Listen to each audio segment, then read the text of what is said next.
Assalamualaikum warahmatullahi wabarakatuh.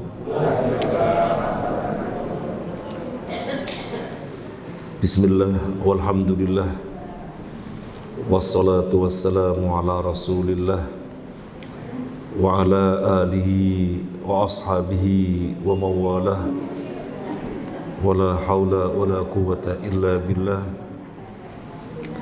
Qala Allahu jalla jalaluh, a'udzu billahi minasyaitonir rajim.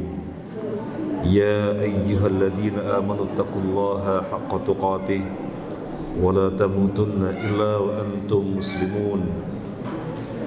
Ya ayyuhan nasu taqu rabbakumul ladzi khalaqakum min nafsin wahidah wa khalaqa minha zawjaha wa batha minhuma rijalan katsiran wa nisaa'a wattaqullaha alladzi tasaaluna bihi wal arham innallaha kana 'alaikum raqiba.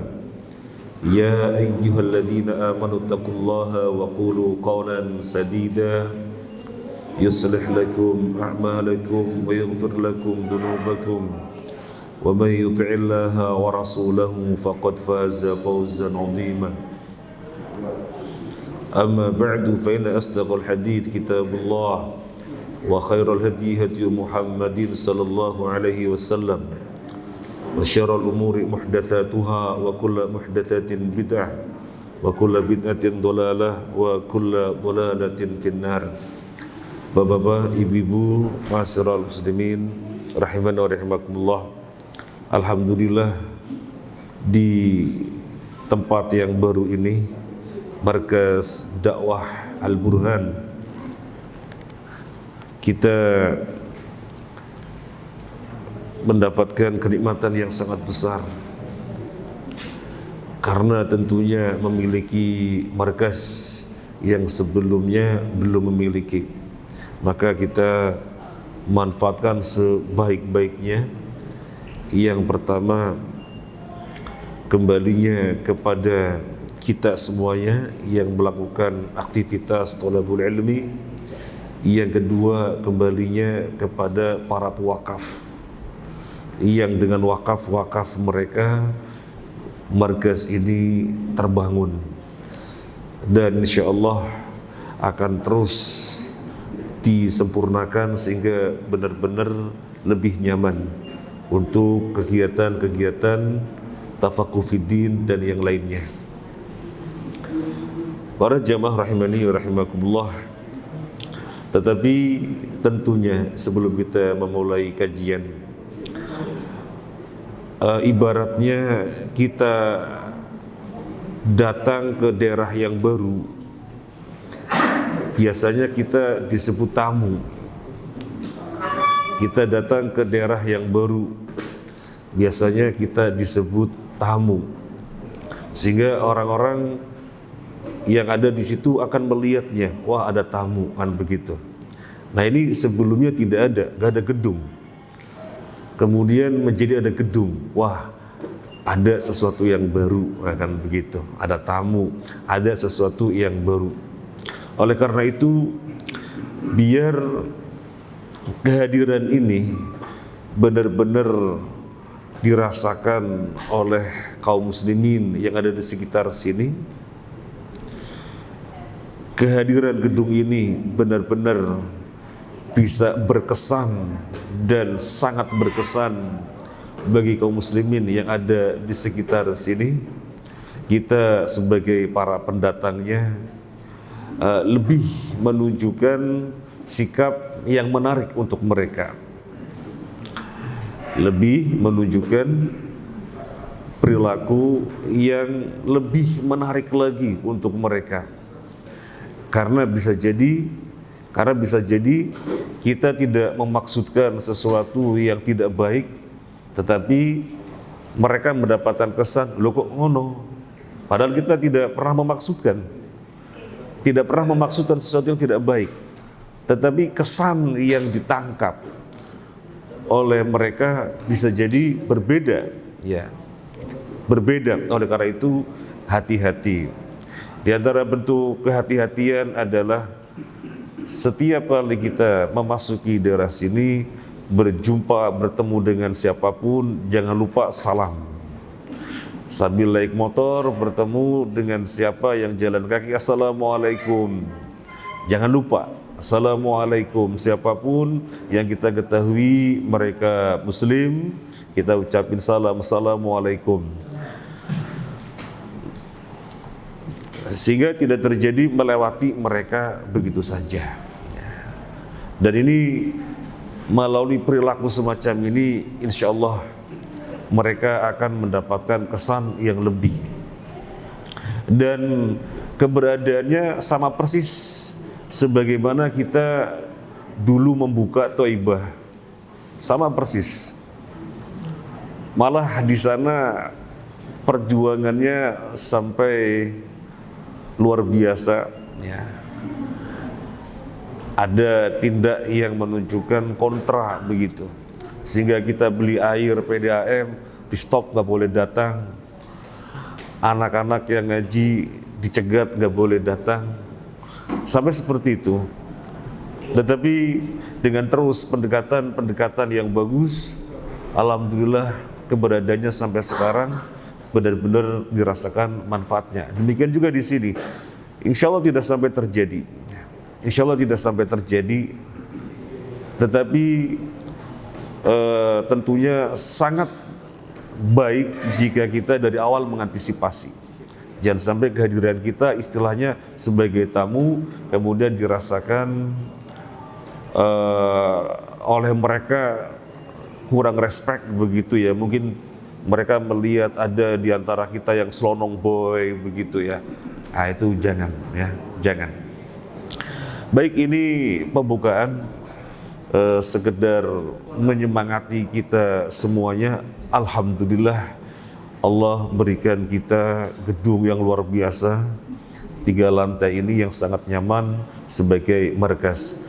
Di banyak tempat khususnya di Surabaya memang harus banyak markas-markas, karena syubhat sedemikian luar biasa besarnya. Syubhat sedemikian luar biasa besarnya. Kalau kita tidak menguatkan benteng kita dengan keilmuan, anak-anak kita tidak dikuatkan dengan benteng keilmuan, mudah jebol.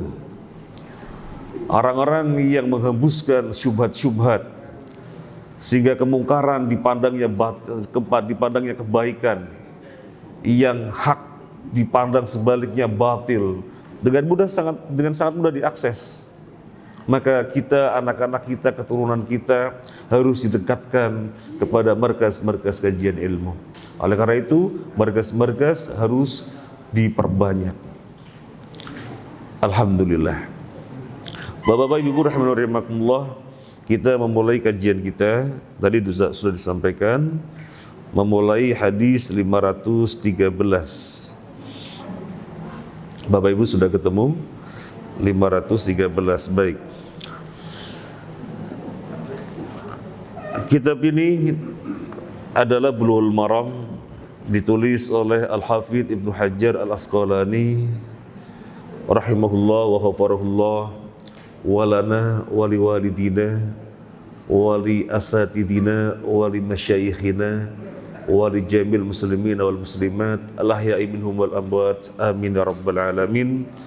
Dari Aisyah radhiyallahu anha, beliau berkata, Nabi sallallahu alaihi wasallam bersabda, "Idza anfaqatil mar'atu min ta'ami baitiha ghaira mufsidatin kana laha ajruha bima anfaqat wa li zawjiha ajruhu bima iktasaba wa lil khazini mithlu dzalika la yanqusu ba'duhum min ajri ba'din syai'a."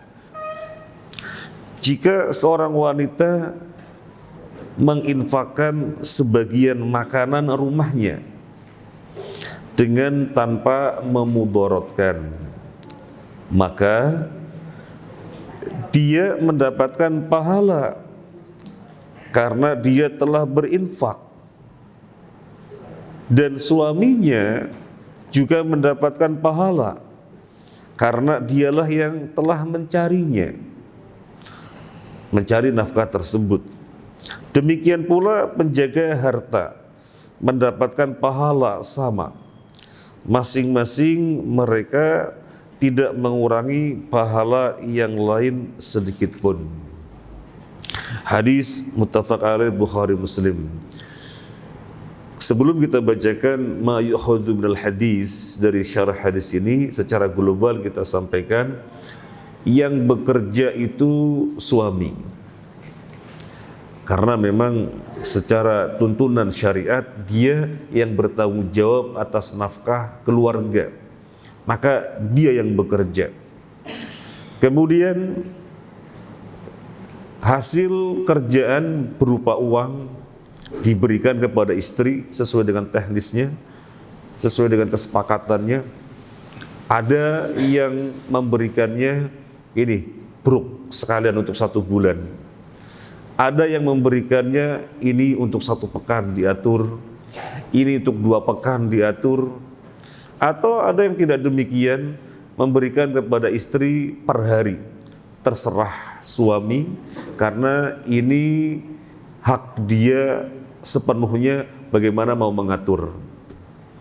Dan suka-suka ada kesempatan dengan istri, langsung aja sebulan sekalian, biar saya yang atur, kata istri, monggo. Kalau suaminya tidak berkenan, wah saya nggak mau begitu, tak kasih aja per pekan. Ya istri nggak bisa menuntut kalau suaminya maunya per pekan. Intinya terserah. Bapak-bapak yang di sini bagaimana ibu? Saya tidak tahu, ya terserah ya. Kelihatannya langsung bruk diatur gitu ya ibu. Nah, kemudian keuangan berada di tangan ibu. Ibu atur untuk kebutuhan harian. Mana kebutuhan harian yang sudah TST, tahu sama tahu antara suami dan istri, maka istri membelanjakannya. Yang belum TST, yang belum tahu sama tahu, istri nggak boleh langsung membelanjakan, nggak boleh. Mesti izin dulu. Misalnya membeli baju, ini sesuatu yang belum TST, sehingga mesti izin dulu, mas saya mau beli baju, boleh apa tidak. Tetapi kalau sesuatu yang TST, sudah tahu sama tahu untuk lauk, untuk keperluan apa, langsung belanja saja, nggak usah ngomong. Karena itu sudah diketahui keridhoannya, sudah TST, sudah tahu sama tahu, sudah diketahui keridhoannya. Termasuk jika istri dari keuangan yang didapatkan oleh suami, dia berinfak. Nah, datang ke majlis taklim ini nih. Istri datang ke majlis taklim ini, kemudian berinfak. Dan itu diketahui suami pasti ridho. Istri dapat pahala apa tidak? Uangnya kan uang suami. Istri kan ngatur saja. Kemudian di sini Al-Burhan berinfak. Kemudian nanti keluar dari Al-Burhan bertemu dengan orang yang dipandangnya butuh dibantu. Istri memegang uangnya suami, tapi berinfak. Dapat pahala apa tidak? Jawabannya dapat pahala. Si suami dapat pahala, yuk jelas uangnya uang suami, dia yang mencari. Istri dapat pahala, iya dapat pahala. Lu kok dapat pahala, kan uangnya uang suami. Di sini Nabi menginformasikan kepada kita, istri juga mendapatkan pahala selama ghairu mufsidatin, selama tidak memudorotkan. Apa yang dimaksud dengan ghairu mufsidatin, tidak memudorotkan? Ya, di dalam keridhaan suami tadi. Kalau berinfaknya sesuatu yang suami tidak ridho, itu namanya memudorotkan, nggak boleh, tidak boleh. Belum diketahui atau belum di dalam kepastian bahwasanya ini diridhoi, kemudian istri melangkah berinfak, bersedekah, seperti itu tidak boleh. Jadi harus benar-benar suami pasti ridho, dan itu kan mudah diketahui. Berinfak senilai berapa, yang suami pasti ridho itu gampang diketahui karena setiap hari bersama dengan suami. Kalau misalnya dikasih uang untuk satu pekan misalnya berapa? Ini 700.000 untuk satu pekan. Kemudian dia infakkan 600.000, si tinggal 100, pasti suami marah. Pasti suami marah. Nah, semacam itu tidak memenuhi syarat. Syaratnya adalah ghairu mufsidatin. Syaratnya adalah ghairu mufsidatin. Nah, Bapak Ibu rahimani wa rahimakumullah, bukan sekedar istri saja yang mendapatkan pahala ketika berinfak dengan uangnya suami, tetapi juga pembantu. Di dalam hadis ini disebutkan yang menjaga harta. Ya, siapa saja yang menjaga harta, lain daerah, lain-lain namanya. Di daerah kita pelayan atau pembantu. Dia menjaga hartanya majikan, menjaga apapun yang merupakan hartanya majikan. Datang pengemis, kemudian diambilkan uang receh-receh misalnya dari mobilnya majikan, dan itu pasti diketahui ridhonya oleh majikan, maka si pembantu tadi mendapatkan pahala. Loh, kan uangnya majikan? Betul, uangnya majikan.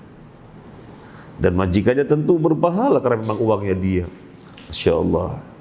Nah, Bapak Ibu rahimani wa rahimakumullah, di dalam satu rumah ada berapa member? Ada suami, ada istri, ada anak-anak, ada kakek, ada nenek, barangkali. Ada juga kadang keponakan ikut. Di situ juga ada pembantu. Suami menitipkan uang di rumah, kemudian si istri ngatur bagi-bagi dan masing-masing berinfak. Maka masing-masing berpahala dan suami berpahala karena memang sumber uangnya dari dia. Allahu Akbar.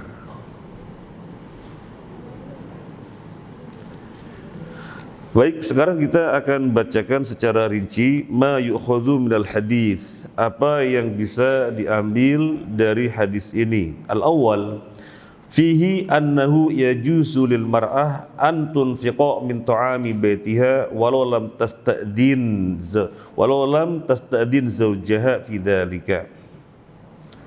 Boleh bagi istri untuk menginfakkan makanan yang ada di rumah atau uang yang tadi kita ceritakan, uang yang ada di rumah, meskipun tidak izin suaminya, ya, meskipun tidak meminta izin kepada suaminya.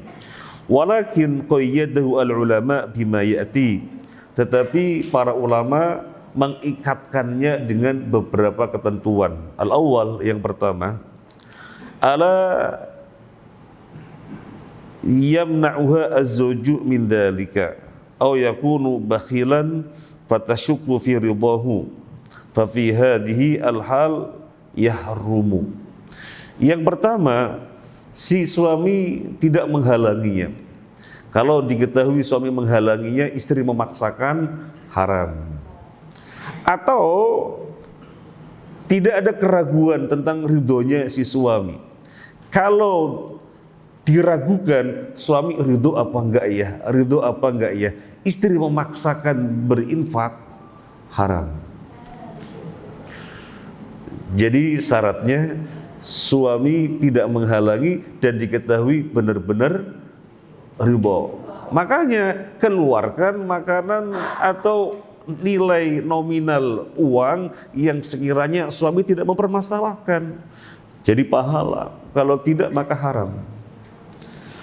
Kemudian tsaniyan, an tatasaddaqu bima jaratil 'ada bisimah bihi mithlu rahif wa zaidi ta'am. Nah, tadi udah kita sebutkan, makanya biar dipastikan suami ridho, keluarkan yang hal itu pasti ditoleransi. Bahasa kita yang pasti TST, tahu sama tahu. Kalau tidak, jangan. Yang kedua, mithlul mar'ah al-khadim al-qa'im ala mali mahdumihi falau tasadduq bima jaratil 'adah asimah bihi ma lam yu'lam asy-syuh min sahibil mal aw yamna'uhu min dzalika fayahrumu hina idzin. Sebagaimana istri, pembantu juga memiliki posisi yang sama. di dalam masalah ini. Dia mengeluarkan makanan atau sesuatu dari rumahnya majikan, mendapatkan pahala sama persis seperti istri tadi. Dengan ketentuan ya sama, bahwasanya si majikan tidak menghalangi, bahwasanya tidak diragukan keridhaan si majikan. Ini syaratnya. Oleh karena itu, keluarkanlah yang dipastikan dia mesti ridho. Jangan lebih dari itu. Kalau misalnya ada orang datang, kemudian pewangi di mobil dilepas nih buat sampean, nah itu marah majikan itu. Jadi pengharum mobil dilepas dikasihkan, nah pasti marah. Kecuali kalau diketahui boleh gitu ya. Tapi kalau tidak dipastikan diridhoi, jangan. Ambil yang receh atau ada sisa berapa roti, itu pasti boleh. Nah, kemudian yang berikutnya, mithlul mar'ah wal khadim man yakumu fi baitir rajul min bintin aw ukhtin aw waladin aw akhin fa hukmuhum hukmul mar'ah wal khadim al madhkurin fil hadits fi dzalika. Sebagaimana suami, sebagaimana istri, juga sebagaimana pembantu, maka siapapun yang berada di dalam rumah itu, siapapun, mungkin anaknya, mungkin bapaknya, mungkin ibunya, siapapun yang juga memberikan sedekah kepada orang yang perlu tanpa izin kepada pemilik harta, selama diketahui ridhonya, semuanya berpahala. Masing-masing berpahala, dan tentunya si pemilik harta, dalam hal ini suami, berpahala. Jelas berpahala karena memang hartanya dia. Yang berikutnya, faman anfaqa min haula'i bi hadhihi surah al-jaizah fa kullu wahid minhum lahu ajrun khas bihi wa dzal ajr la yanqusu min ajril akharin syai'an fa fadlullahi awsa'. Ini tentang masalah pahalanya. Berapa pahalanya? Berapa pahalanya? Apakah kemudian sesungguhnya pahalanya itu nilainya 100, kemudian karena banyak yang berbuat sehingga dia 20, dia 20, dia 25, dia berapa lagi sehingga totalnya 100. Oh, enggak gitu. Enggak gitu. Bukan 100 kemudian dibagi-bagi, enggak. Masing-masing mendapatkan pahala 100. Masing-masing mendapatkan pahala 100. Allahu Akbar. Jadi jangan sampai dipahami pahalanya berbagi sedikit-sedikit. Oh tidak. Masing-masing mendapatkan pahala dengan semestinya. Istri tidak memiliki pemahaman, ya saya mah cuma menyalurkan saja, uangnya uang suami, jadi pahalanya lebih besar ya suami 80%, saya 20%. Enggak, masing-masing 100%. Masya Allah. Nah, setelah ini insya Allah suami akan memerintahkan para istri dan anak-anak dikerahkan, ayo berinfak semuanya. Yang ada di rumah dikeluarkan semuanya. Yang terpenting dalam keridhoanku, ya. Jangan kemudian yang mahal-mahal dikeluarkan. Itu mesti izin dulu. Ini pembahasannya tanpa izin. Pembahasan tanpa izin. Nah, sekarang kita lanjutkan hadis yang berikutnya, 514. 514. Dari Abu Sa'id Al-Khudri radhiyallahu an, beliau berkata, Ja'at Zainabu imra'atu ibni Mas'ud. Faqalat ya Rasulullah, innaka amartal yawma bis sadaqah. Wa kana indi hulay li faratu an atasaddaqu bihi fazama ibnu Mas'ud annahu wa waladuhu ahaqqu man tasaddaqtu bihi alaihim Faqala Nabi sallallahu alaihi wasallam, sadaqa Ibnu Mas'ud, zaujuka wa waladuka ahaqqu man tasaddaqti bihi alaihim. Hadis riwayat Imam Al-Bukhari. Zainab, istrinya Abdullah Ibnu Mas'ud. Jadi di kalangan para sahabat ada beberapa orang namanya Zainab. Makanya ketika dilaporkan kepada Nabi, ya Rasulullah, ada tamu. Siapa? Zainab. Ayatu Zananib. Zainab yang mana? Soalnya banyak Zainab. Nah, ini istrinya Abdullah bin Mas'ud, sahabat jalil radhiyallahu anhu, sahabat besar, masuk Islam dari awal. Zainab datang kepada Nabi, ya Rasulullah, engkau telah memerintahkan pada hari ini untuk bersedekah, dan aku punya perhiasan milikku sendiri. Bayangkan Bapak Ibu, hari ini engkau memerintahkan sedekah ya Rasulullah, dan aku punya perhiasan milikku sendiri. Ketika aku hendak mensedekahkan, suamiku Abdullah bin Mas'ud mengatakan, loh, anak-anakmu lebih berhak untuk kamu sedekoi.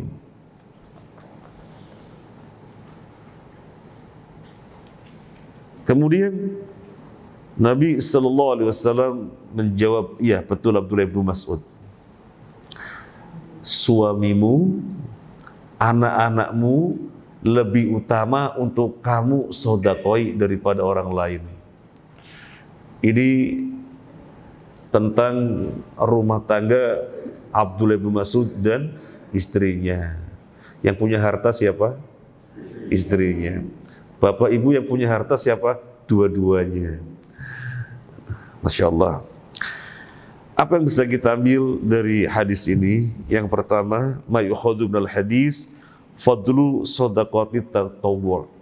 Keutamaan sedekah sunnah. Masya Allah. Bapak ibu, kita lihat hadis ini.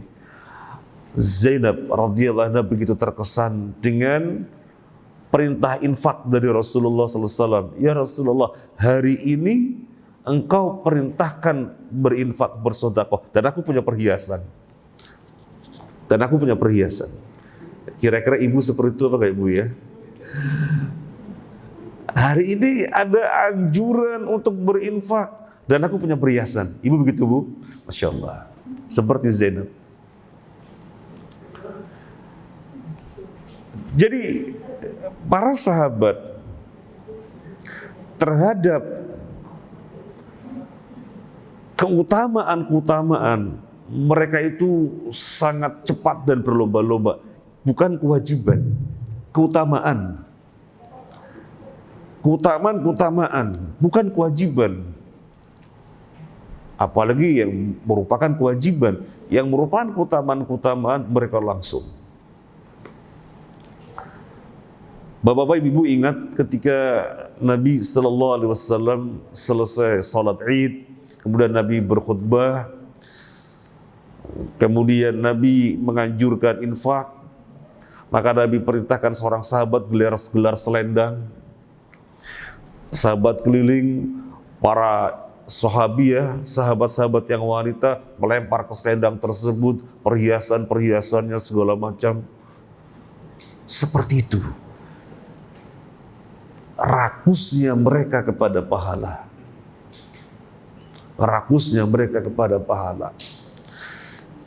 Nah, yang kedua, wala istihbabiha lil aqrabin min zaujin wa waladin muhtajin walau lam takun nafaqatuhum wajibah 'alal mutasaddiq faya shadaqatun wasilatun. Nah, tentang sedekah tatawwu tentunya lebih diutamakan lagi kepada orang-orang yang terdekat. Sekarang kita mau bertanya, yang dikeluarkan oleh Zainab untuk suaminya dan anak-anaknya ini sesuatu yang wajib apa sunnah? Sunnah. Kenapa sunnah? Karena tanggung jawabnya suami. Karena nafkah keluarga itu tanggung jawabnya suami. Sehingga Zainab mengeluarkan sodako di sini kategorinya sodako sunnah. Nah, kepada siapa? Yang utama kepada yang terdekat. Dalam hal ini suaminya nggak punya duit. Suaminya mau ngasih uang belanja hari ini, tapi nggak punya uang belanja. Istrinya punya, ya sudah, istrinya yang sedekah. Mas, gak usah capek-capek kerja mas, saya punya duit. Istrinya sedekah. Istrinya sedekah. Ini sudah dicontohkan, ada contohnya. Siapa contohnya? Zainab. Zainab. Ibu mau jadi Zainab apa enggak? Insya Allah. Ini mas, jadi mensedekahkan untuk suaminya, anak-anaknya yang memang membutuhkan. Yang memang membutuhkan. Yang terjadi kadang tidak seperti itu. Suami bekerja, istri bekerja. Dan penghasilannya tidak jarang lebih banyak istrinya. Suaminya bagus, bagaimana tidak bagus. Dia ngerti hukum, dia ahli ngaji, sehingga tidak pernah ngutak-ngutik uang istrinya, nggak pernah. Yang namanya untuk keperluan rumah tangga ya kewajiban saya, sehingga dia tidak pernah ngutak-ngutik uang istrinya. Mah, bantu dong untuk SPP si kecil, mah bantu dong untuk uang gedung si sulung di SMA, nggak pernah. Nggak pernah. Pokoknya semuanya dijalaninya dengan maksimal. Suatu ketika memang belum mendapatkan rezeki, sehingga pontang-panting belum mendapatkan, istrinya diem saja. Memang bukan kewajiban saya kok. Memang bukan kewajiban saya kok. Iya benar, dari sisi hukum memang bukan kewajibannya. Tetapi tidakkah tergerak untuk sodako sunnah? Bahkan sodako sunnah di sini lebih utama karena kepada orang yang terdekat, suaminya. Bersyukur si istri ini punya suami yang paham hukum, sehingga si suami tidak pernah ngutak-ngutik. Coba kalau si suami nggak paham hukum, udah sama-sama kerja, ayo hidupi bareng-bareng rumah tangga, bagi tugas. Kamu sekian persen, saya sekian persen. Nah, ya silakan saja kalau istri mau, tetapi sekali lagi itu bukan kewajiban. Itu bukan kewajiban. Kalau misalnya si suami meminta, mah, kamu gajinya berapa mah? Sekian. Setiap bulan saya boleh dong 10%. Kira-kira berhak apa enggak suami? Kenapa berhak? Saya ulangi lagi. Istrinya bekerja, mendapatkan gajian. Kemudian suami memberikan ketentuan pendapatan yang kamu dapatkan setiap bulan, saya minta 10%-nya. Dan itu kecil 10%-nya. Apakah dibenarkan suami demikian? Dibenarkan dari sisi dia bekerja diizinkan oleh suami. Kalau suami tidak mengizinkan, kan dia tidak bisa bekerja. Jadi dari sisi karena suami mengizinkan. Kalau suami tidak mengizinkan, maka tidak pernah bisa bekerja. Gak pernah bisa bekerja kalau tidak mengizinkan. Nah, yang berikutnya, ats-tsalits, inna lil mar'ah an tatasaddaqa bimaliha wa tatasarrafu fihi bi'uri idzni zawjiha. Seorang istri, dia berbuat leluasa dengan hartanya sendiri dan tidak perlu izin kepada suaminya. Ya jelas, sebelum menikah suami bawa harta, istri bawa harta, dia mau gunakan untuk apa saja ya terserah, emang hartanya dia, nggak perlu izin kepada suaminya. Atau sudah menikah kemudian istri bekerja, sehingga itu adalah haknya istri, dia mau berbuat apa aja dengan hartanya, nggak perlu izin kepada suami. Ini ketentuan hukum. Sementara ada sebagian daerah yang berjalan bukan hukum, tapi tradisi.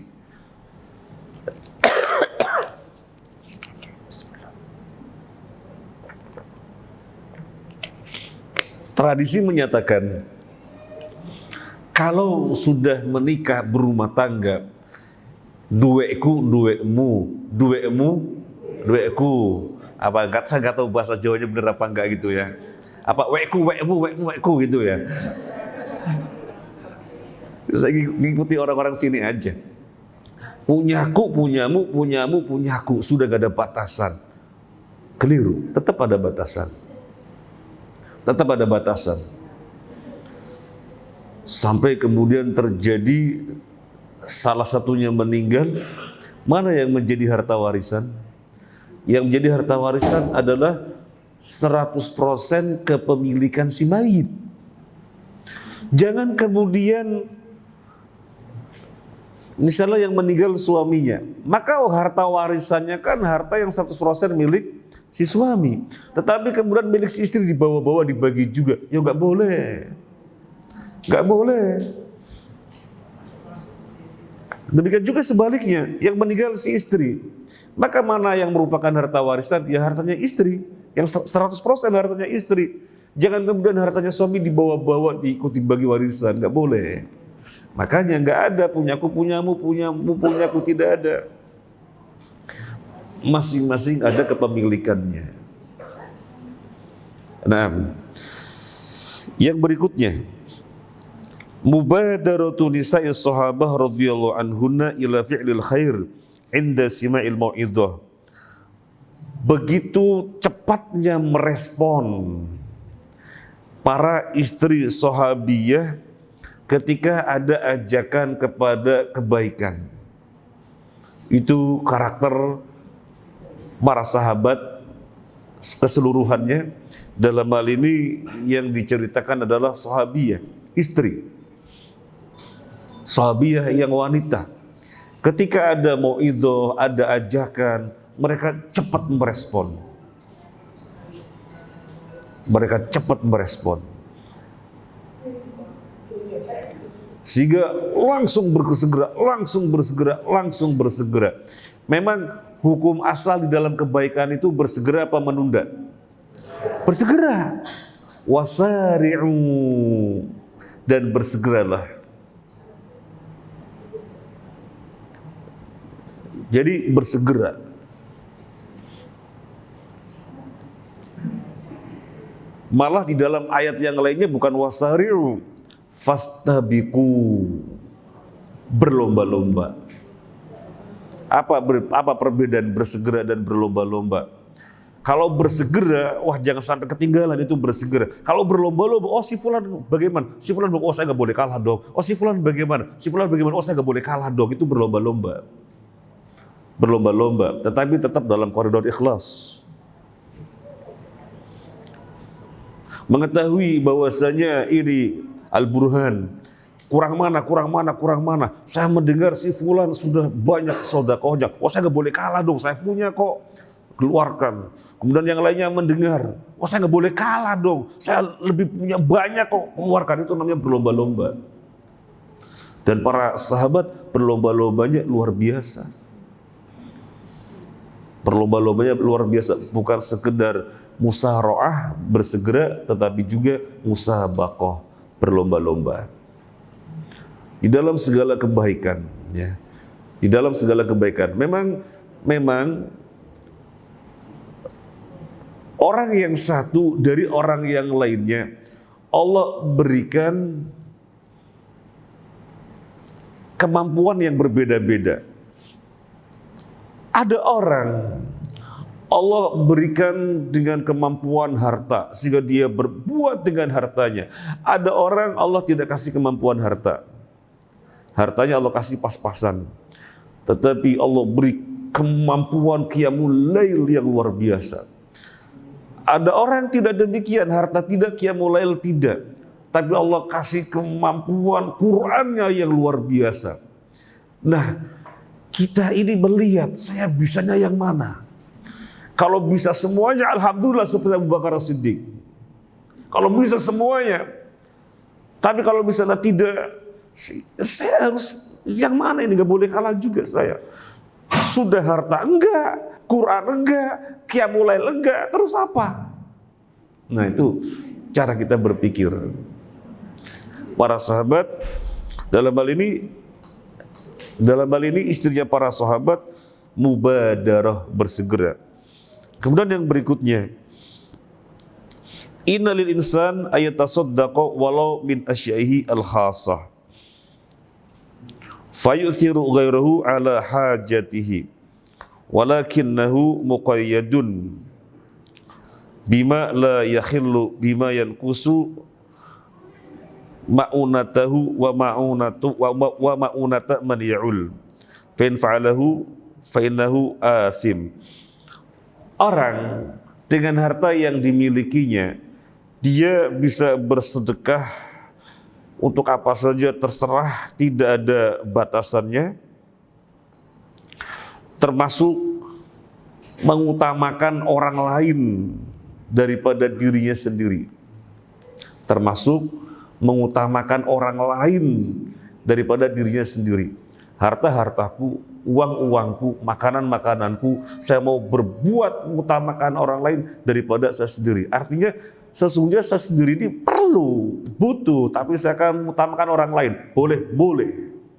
Dan pahalanya tersendiri. Tetapi dengan syarat tidak mengabaikan orang yang menjadi tanggung jawabnya. Tidak melewatkan orang yang menjadi tanggung jawabnya, itu syaratnya. Kalau orang yang menjadi tanggung jawabnya terlewatkan, dia berbuat untuk orang yang lainnya, malah berdosa.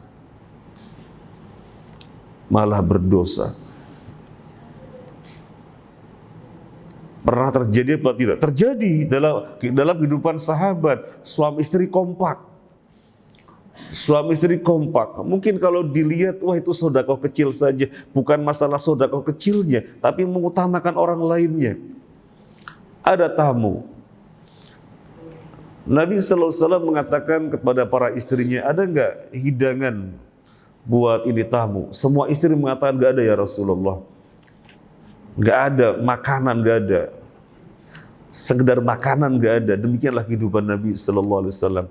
Karena tidak ada, maka Nabi tawarkan kepada para sahabat, siapa di antara kalian yang berkenan membawa tamu ini? Seseorang menyanggupin, padahal dia bukan orang yang ada di rumah segalanya, tapi nyanggupin, saya Rasulullah. Maka dibawa ke rumah. Dia bilang ke istrinya, "Mah, keluarkan makanan buat tamu ini." Istrinya bingung. "Mas, makanan yang mana?" Bingung, makanan yang mana? Loh, terus gimana, Mah? Ya ini ada makanan untuk makan malam, dan itu jatahnya anak kita. Untuk saya nggak ada, untuk Mas nggak ada. Jadi nggak ada makanan. Tetapi semangatnya untuk berbuat untuk orang lain, dia nyanggupin saya Rasulullah. Padahal di rumah nggak ada apa-apa. Akhirnya ya sudahlah, sepakat suami istri. Gini aja Mah, ini anak kita tidurkan, biar dia tidur. Kemudian nanti ini makanan yang sedikit, jatah anaknya, jatah makan anaknya, dikasihkan ke tamu. Sepakat suami istri. Anaknya ditidurkan sampai tidur, makanannya dikeluarkan buat tamu, suami istri di dalam bersandiwara seakan-akan lagi makan juga biar tamu nyaman makannya. Allahu Akbar. Dan ini tidak sampai memudorotkan. Kalau sekali nggak makan dengan ditidurkan kan nggak sampai memudorotkan. Kalau kemudian sampai memudorotkan sakit, akhirnya bawa ke rumah sakit, ya nggak boleh. Intinya mengutamakan orang lain boleh, dengan syarat tidak sampai memudorotkan dirinya sendiri. Baik para jamaah rahimanallah, ini faedah yang bisa diambil dari hadis 514. Lakonnya siapa 514? Lakonnya siapa hadis 514? Zainab. Ibu-ibu mau jadi Zainab? Masya Allah. Apa ganti nama saja Zainab? Sekarang hadis 515. Dari Ibnu Umar radhiyallahu an, beliau berkata, Rasulullah sallallahu alaihi wasallam bersabda, "Ma yazalur rajulu yas'alun nasa hatta ya'tiya yaumal qiyamati wa laysa fi wajhihi mus'atu lahmin." Seseorang terus-menerus meminta-minta kepada orang lain sehingga dia akan tiba pada hari kiamat, pada wajahnya tidak ada secuil daging pun. Muttafaq alaih, Bukhari Muslim. Apa yang bisa kita ambil dari hadis ini? Al-awwal, al-hadithu mahmulun ala man sa'ala nas takathuran lil mal wa laysa min hajatin bihi ilaih. Walladhi qayyadahu an-nusus al-kathirah allati aqarrat as-sa'il 'inda al-hajah. Wa minha qaulu ta'ala wa amma sa'ila fala tanhar. Hadis ini menunjukkan tidak boleh meminta, tetapi meminta yang bagaimana sehingga diancam pada hari kiamat nanti wajahnya tidak ada daging, jadi tengkorak. Wajahnya tengkorak, gak ada dagingnya. Meminta tetapi dihukum pada hari kiamat nanti wajahnya cuma tengkorak. Berarti meminta di sini meminta haram. Berarti meminta di sini adalah meminta yang haram. Terus bagaimana dengan ayat yang berbunyi wa ammasaila fala tanhar, dan terhadap orang yang meminta maka janganlah kamu membentaknya. Dan janganlah orang meminta kamu mengusirnya, jangan, kasih. Loh, katanya meminta haram dengan diancam jadi wajah tengkorak nanti. Oh, di sini malah orang meminta diperlakukan dengan baik. Nah, di sini ada perbedaan. Atau di sini ada penjelasannya. Yang dimaksud meminta yang haram itu takatsuron lil mal, meminta untuk kekayaan. Minta untuk kekayaan, atau meminta dijadikannya sebagai profesi bahasa kita. Apa profesinya? Pengemis sampai punya mobil. Apa profesinya? Pengemis sampai bisa mengembangkan usaha ini, itu yang dimaksud yang haram. Tetapi kalau meminta memang ada butuh, boleh. Artinya meminta memang ada butuh, boleh. Bicara masalah hukum boleh, iya boleh. Meskipun sebaiknya tidak meminta. Meskipun sebaiknya tidak meminta. Beberapa sahabat dibaiat oleh Nabi Sallallahu Alaihi Wasallam. Baiatnya apa? Baiatnya tidak pernah meminta kepada orang lain di dalam bentuk bantuan apapun. Sehingga di antara para sahabat yang dibaiat oleh Nabi ini, suatu ketika berada di atas onta dan cemetinya jatuh. Cemeti, pecut, jatuh. Sebenarnya kan gampang saja minta tolong orang yang di bawahnya. Mas, ngapunten ambilkan. Tetapi dia tidak berbuat demikian. Dia turun dari tunggangannya, ngambil cemeti sendiri. Karena memang dia telah berbaiat kepada Nabi SAW untuk tidak pernah meminta kepada siapapun.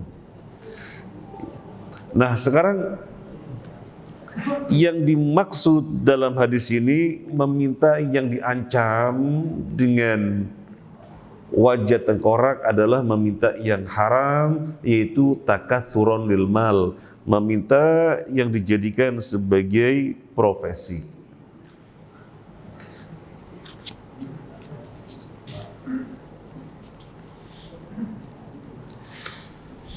Kemudian sekarang kita akan bertanya kepada Bapak Ibu, apa hukum asal meminta? Bu, mau ke Malang ya Bu ya, jangan lupa apelnya dong, gitu. Itu namanya meminta. Bapak mau kemana Pak? Saya mau ke Bandung. Wah, jangan lupa dong, peyem. Nah, apa hukum meminta? Ente kok punya makanan 3. Bagi-bagi dong, sarangatu satu ya. Apa hukumnya? Hukum asal meminta makruh. Hukum asal meminta makruh. Jadi tadi saya katakan boleh, tidak mendatangkan dosa, artinya halal. Tapi hukum asal meminta adalah makruh. Makanya kalau bisa tidak meminta. Sekarang bagaimana untuk tidak sampai meminta, caranya bagaimana? Untuk tidak sampai meminta, caranya bagaimana? Orang-orang yang ada di sekitar kita dan orang-orang yang ada di sekitar kita semuanya harus peka sehingga tidak sampai meminta. Misalnya Bapak yang di sini belum ada airnya. Benar nggak belum ada airnya ya? Misalnya Bapak ada di sini belum ada airnya. Kan nggak enak kalau kemudian mau jalan ke belakang, ngambil air di kotak nggak enak karena melalui banyak orang dan kajian lagi berlangsung. Airnya kan harus kasih kode, air. Airnya apa? Meminta. Soalnya yang di sana tidak peka. Yang dekat air tidak peka. Coba yang dekat air peka. Wah, itu ada yang belum dapat. Nah, sehingga tidak sambil meminta. Ini penting sekali. Ini penting sekali. Bagaimana biar tidak sampai terjadi meminta, maka kita dengan orang yang ada di sekitar kita itu peka. Ada orang dia belum makan. Baru sarapan saja dia makan. Siangnya belum, sorenya belum. Dia berharap nanti bisa dibawa tidur, ya dengan minum dibawa tidur, terus sudahlah, lupa sudah, ganti hari. Dia nggak meminta. Tetapi kalau kemudian terbiarkan yang di sekitarnya tidak peka, dia akhirnya harus minta untuk bertahan hidup tuh, kan akhirnya minta, soalnya di sekitar kita tidak peka. Coba kalau di sekitarnya peka, oh itu belum makan, jangan sampai meminta. Dan ini diajarkan Nabi bukan di dalam masalah harta saja, tapi dalam masalah rupiah. Dalam masalah rupiah kan tidak boleh diminta. Rupiah syar'i, cara pengobatan yang syar'i, tetapi memintanya jangan. Sehingga kata Syekh Utsaimin, maaf saya salah sebut. Kata Syekh Utsaimin rahimahullah taala, kalau Anda mengunjungi orang sakit, kemudian si sakit pandangannya itu kayak kosong, pandangannya kosong. Segera Anda meruqyah, jangan sampai dia meminta diruqyah. Kita peka.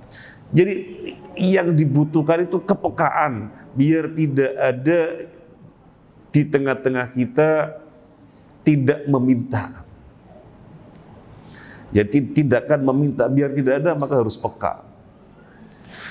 Dan yang dimaksud meminta di sini, meminta untuk urusan pribadi. Kalau meminta untuk urusan umum, tidak dalam pembahasan ini. Misalnya pada Rukutni woro-woro, bagi proposal, biar cepat selesai. Apa pada Rukutni nanti wajahnya tengkorak? Ya tidak. Karena ini bukan urusan pribadi, ini urusannya urusan umat. Nah, kemudian tentang hukum, ini masih banyak, tapi waktunya sudah habis. Mungkin satu lagi, hukum. Meminta-minta profesi untuk tujuan takatsur lil mal, meminta harta untuk kekayaan, diancam dengan wajah tengkorak pada hari kiamat. Berarti hukumnya haram, dosanya dosa kecil apa besar? Dosanya dosa besar, bukan dosa kecil. Dosanya dosa besar karena ada ancaman di akhirat. Dosa yang ada ancamannya di akhirat itu dosa besar. Yang terakhir, kenapa wajahnya tengkorak pada hari kiamat? Al jaza'u min jinsil amal. balasan itu sesuai dengan jenis perbuatannya. Dia meminta untuk kekayaan. Oh, nggak tahu malu. Nggak tahu malu itu biasanya di mana malu itu? Mau ditaruh di mana ini? Wajah. Nah, nggak tahu malu, maka wajahnya pun menjadi tengkorak karena tidak tahu malu. Ini saja bisa kita sampaikan. Saya serahkan dulu kepada pembawa acara. Tafadhol.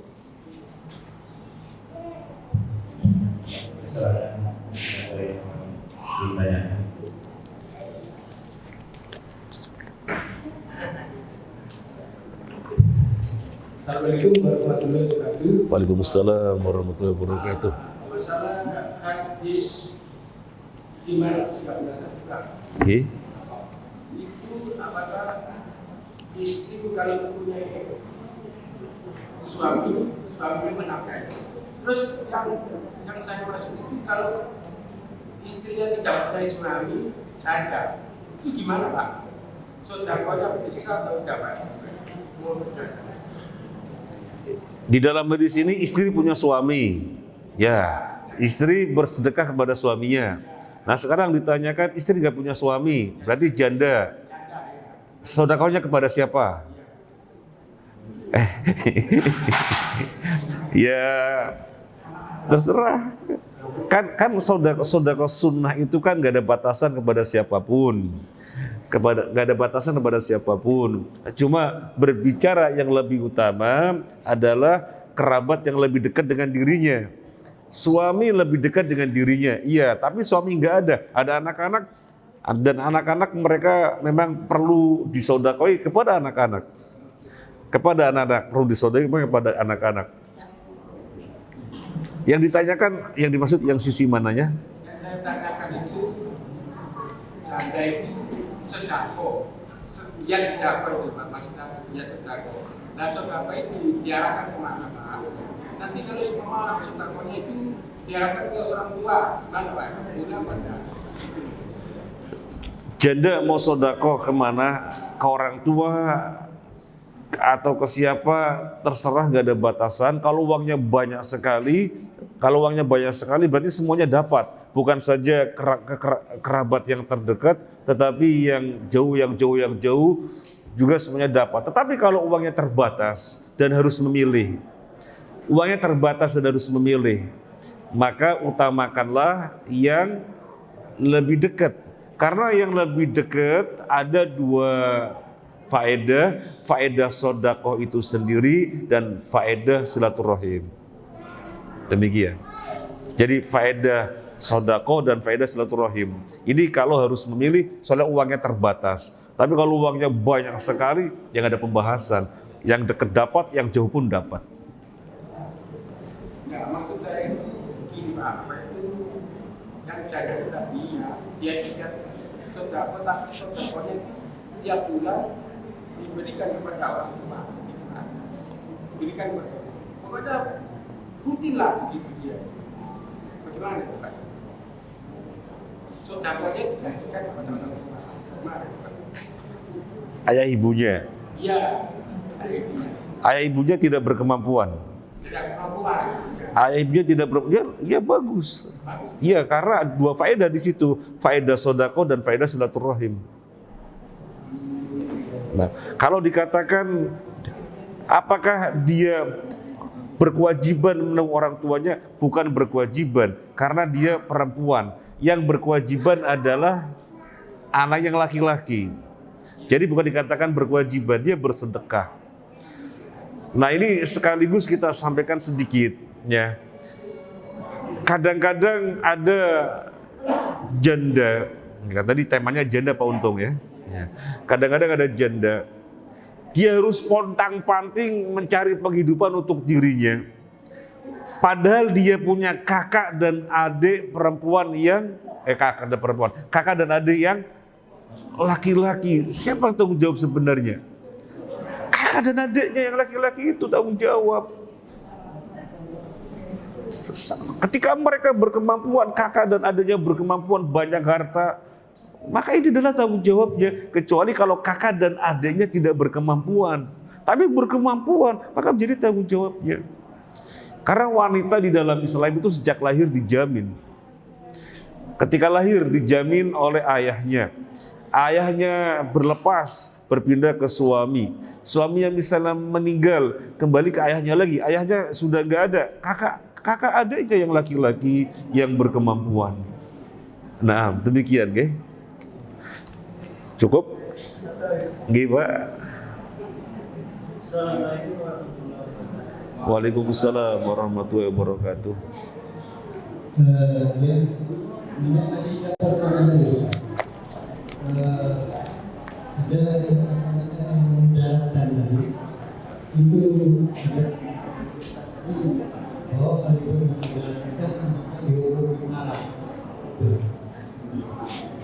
Iya.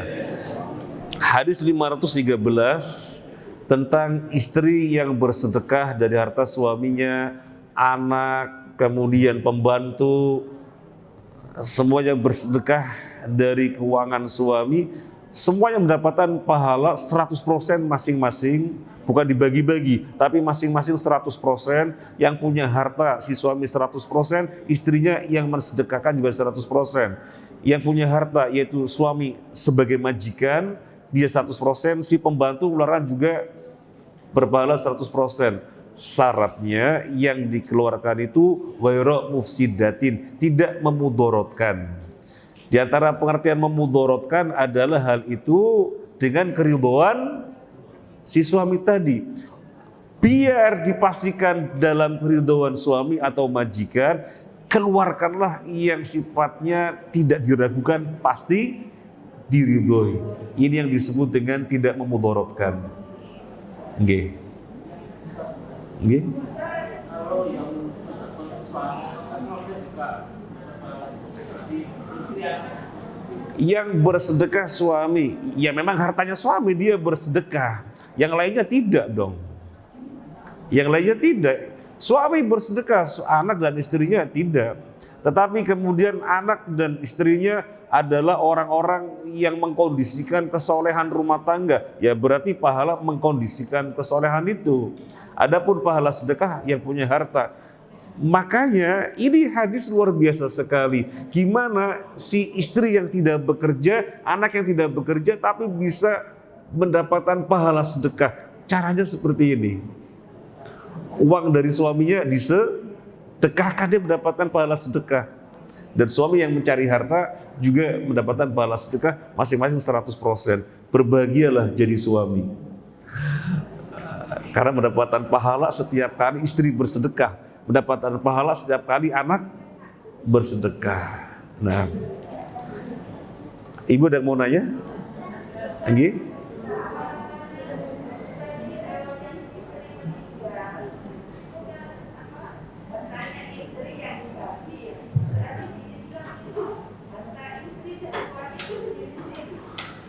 Insya Allah pertanyaannya kedengaran nih. Jadi istrinya meninggal, yang merupakan harta warisan yang mana? Ya hartanya si istri, hartanya si mayit. Suaminya kan bukan mayit.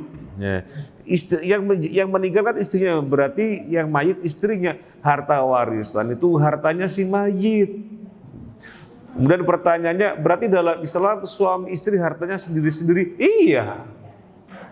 Suami punya harta, istri punya harta. Masing-masing ada kepemilikannya. Ketika yang meninggal istri, yang dibagi hartanya siapa? Hartanya istri. Ketika yang meninggal suami, yang dibagi hartanya siapa? Suami. Jadi gak ada kemudian bagi semuanya. Pokoknya kalau sudah menikah yang sama saja. Oh tidak. Demikian ya, insya Allah jelas.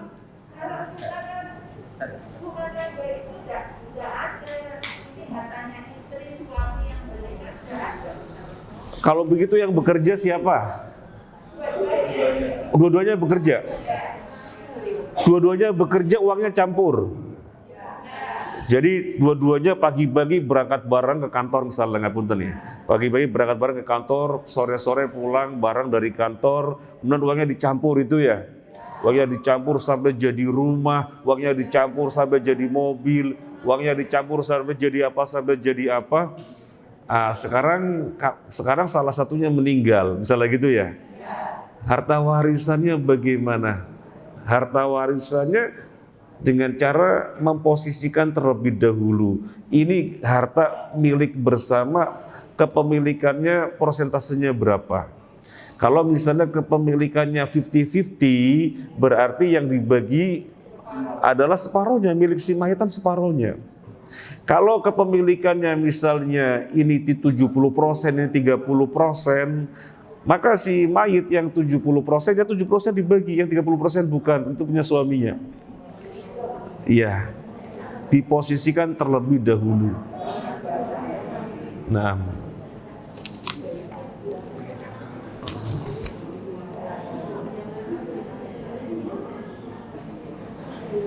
seorang istri karena suami kurang mencukupi, bolehkah meminta bantuan kakak laki-laki istri? Jadi seorang istri, suaminya kurang cukup, lalu meminta bantuan kepada kakak iparnya gitu ya. Kakak ipar, ya boleh saja. Kan meminta karena kebutuhan. Boleh dari sisi halal. Tapi dari sisi keutamaan tidak utama meminta itu. Sudah serahkan kepada Allah. Yang ada diatur-atur serahkan kepada Allah. Kalau memang kakak ipar akan membantu, biar Allah yang menggerakkan hatinya. Caranya demikian. Biar kita jangan sampai meminta. Ini saja kelihatannya sudah ramai mau sarapan. Terima kasih atas kebersamaannya dan mohon maaf atas hal-hal yang kurang berkenan. Subhanakallahumma wa bihamdika asyhadu an la ilaha illa anta astaghfiruka wa atubu ilaik. Assalamualaikum warahmatullahi wabarakatuh.